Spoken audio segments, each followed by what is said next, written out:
téléspectateurs de Cathol TV Gabon, bonsoir. Soyez les bienvenus pour ce flash d'information du mardi 5 mars 2024. Magistère universel. Initié en 2014 par le pape François, la célébration des 24 heures pour le Seigneur sous le thème « Cheminer dans une vie nouvelle » aura lieu du 8 au 9 mars 2024 prochain. Pour ce faire, le Saint-Père se rendra dans la paroisse Saint-Pie à Rome, où il présidera la messe du vendredi 8 mars 2024 et donnera le sacrement de réconciliation à quelques fidèles. Cette initiative de prière de réconciliation voulue par le pape François pour monter vers la résurrection de Pâques va donner aux paroisses du monde entier d'ouvrir leurs portes durant ces 2 jours aux fidèles afin de leur donner la possibilité d'adorer et se confesser. Église en marche. Vivre la miséricorde pour un véritable engagement du couple chrétien dans l'Église. Tel est le thème qui a réuni durant 3 jours la communauté de la Sainte Famille de la paroisse Saint-Pierre au monastère Notre-Dame des Anges à Issassa. Avec leur aumônier, l'abbé Fabrice Tiguet, plusieurs activités spirituelles ont été animées par les différents groupes dans la méditation du chapelet, l'enseignement et les célébrations eucharistiques. Cathol TV à la paroisse Saint-Jean-Baptiste de Ndjengayon.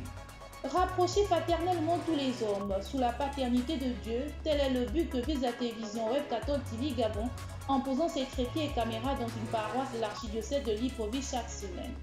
Depuis hier, lundi 4 mars et ce jusqu'au 9 mars 2024, les téléspectateurs de Cathol TV Gabon prient avec la communauté paroissiale Saint-Jean-Baptiste de Ndjengayon dans le doyenné Saint-Jean-Paul II. Confions au Seigneur cette œuvre d'évangélisation chrétienne. Allons dans le diocèse de Port-Gentil. Hier, lundi 4 mars 2024, les ouvriers apostoliques du diocèse de Port-Gentil étaient en recollection à la paroisse Saint-Michel du Cap-Lopez autour du vicaire général, Monseigneur Fabrice Kinga. En l'absence de l'ordinaire des lieux, Monseigneur Eusebius Chinekezi Obona Manao. Au cours de cette journée de méditation, de prière et de communion, c'est le père Juvenal Kerenski Biyeke qui a donné l'enseignement sur le thème « Appel à la conversion à la lumière de Jean-Baptiste, la voix qui crie dans le désert ». Toujours dans le diocèse de Port-Gentil.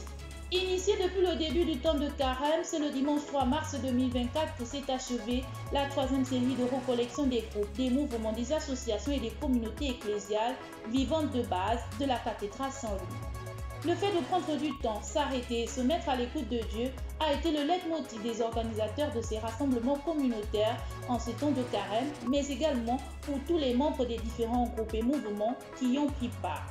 On note que ces activités spirituelles sont les bienvenues pour tous les chrétiens en ce qu'ils dilatent le cœur.